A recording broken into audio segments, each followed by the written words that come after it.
What's going on, everyone? I'm back with another movie review. I'm sorry for the lack of videos recently. A lot has been going on. I just got over a minor foot injury that happened at work, so I wasn't able to go to the theater, then come downstairs and film a review.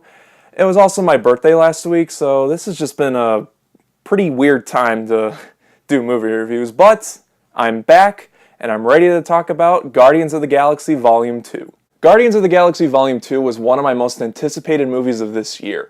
I love the first one so much. The first one's easily like top 3 my favorite Marvel movies of all time. I'm not sure where top 3 it stands, but it's there. So when I heard that they were making a second one, I was of course really excited for it. And I'm not going to go too deep into the plot of this movie because I noticed that the trailers didn't really give a whole lot away. But what I'll say about the plot is that Peter Quill, played by Chris Pratt, finds his real dad, played by Kurt Russell. And so throughout the movie, Peter Quill tries to bond with his dad because he never really had a father figure in the past, as we remember from the first one. And something that struck me while watching this one is that this movie is not really bigger and better in the normal sense for a sequel.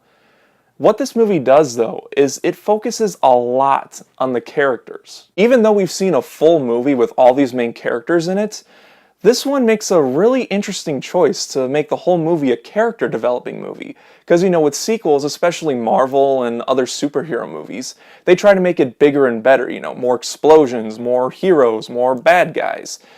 And this film does that, but it's not the main focus of the movie. The main focus is you learn a lot about these weird characters, because let's admit, these characters are really, really weird. So the more you know about them, the more you care about them and the more you like them more. And everyone has their time to shine with this movie. Everyone has that scene where you remember them. Chris Pratt has one, Gamora has one, Drax the Destroyer has one, even Baby Groot has a lot of moments to shine. And let's talk about Baby Groot for a brief moment. I think they handled him really well in this movie. He wasn't one of those cute characters where, he was so cute he actually became annoying.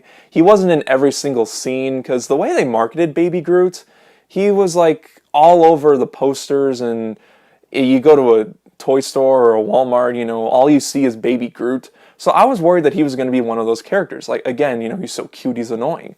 But he wasn't. He wasn't in every single scene. When you saw him, it was really cute and funny. Again, he had a lot of great moments in this movie.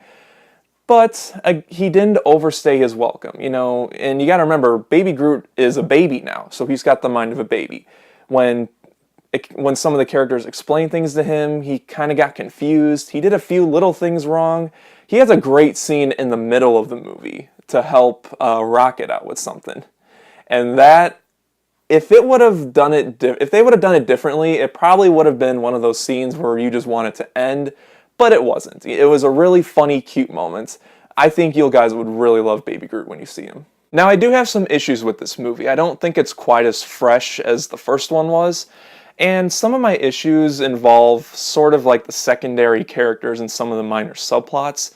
For instance, the gold people that we saw in the trailer, they were completely unnecessary. Like, I swear, you can just take them out of the movie and not change a single thing, and you wouldn't miss anything. They're completely disposable characters.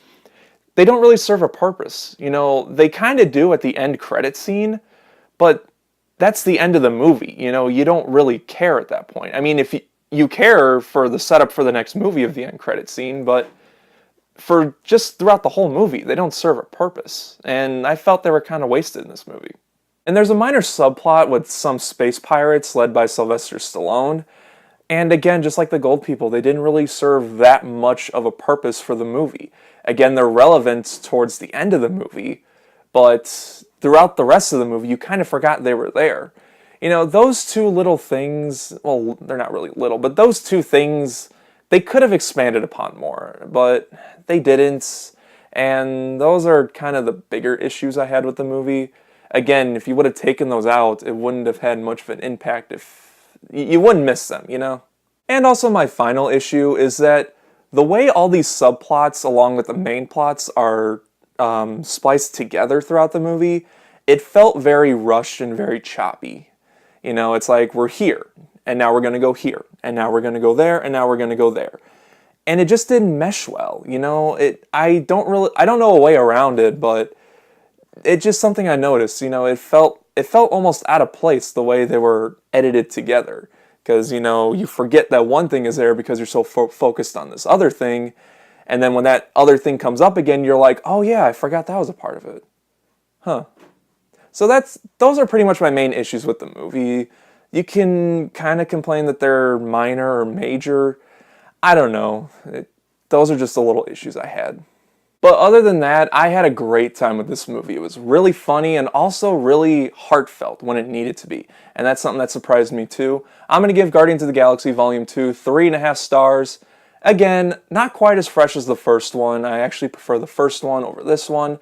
But still, go check it out. It's a great time. I'll definitely be seeing it again. And I'll definitely be buying it on Blu-ray too. So when you guys see Guardians of the Galaxy Volume 2, let me know what you think of it in the comments below. And also, what would you like to see for Guardians of the Galaxy Volume 3? Ooh, interesting question. Whatever your thoughts are, let me know in the comment section below. And as always, thank you guys so much for watching. I really appreciate it. If you like this video, then give it a thumbs up. If you're not subscribed, then go ahead and click right here. And I'll see you guys next time.